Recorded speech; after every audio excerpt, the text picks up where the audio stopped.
Hello and welcome. Today we are going to unravel a concept from thermodynamics that might look a bit strange at first, Q dot. You may have seen it written as a Q with a small dot over it and wondered what it means. I promise, by the end of this video, it will be perfectly clear and simple. To understand Q dot, we first need to understand its two parts separately. Let's start with the letter Q. In physics and thermodynamics, the capital letter Q is used to represent heat transfer. Heat is a form of energy that moves from a hotter place to a colder place. When you touch a hot mug of coffee, the energy moving into your hand is heat, and we call that Q. This energy is measured in a unit called joules. Now, let's talk about the dot. In physics and engineering, whenever you see a dot placed on top of a variable, it signifies a rate with respect to time. It basically means per second. So, if v is velocity, v dot would be the rate of change of velocity, which is acceleration. It's a shorthand way of saying how fast something is happening.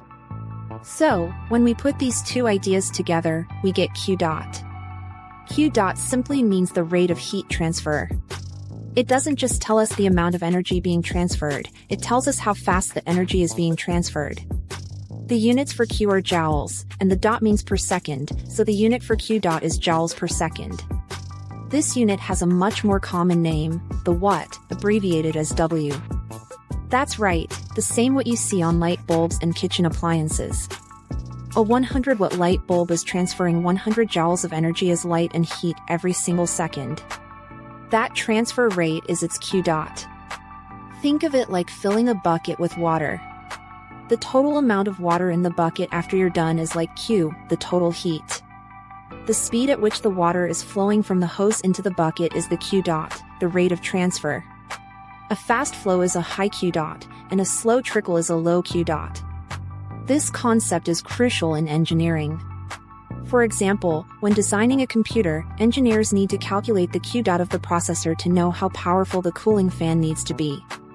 The fan must be able to remove heat at the same rate the processor is generating it. Similarly, the power of an air conditioner is its Q dot, telling you how quickly it can remove heat from a room. In summary, Q is heat, the dot means rate per time, and Q dot is the rate of heat transfer, measured in watts. It's all about how fast energy is on the move. Thank you so much for watching. If this explanation helped you understand Q dot, please give this video a thumbs up and consider subscribing for more simple science and engineering explanations. Your support is greatly appreciated and helps the channel create more content.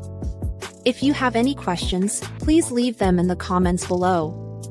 See you in the next video.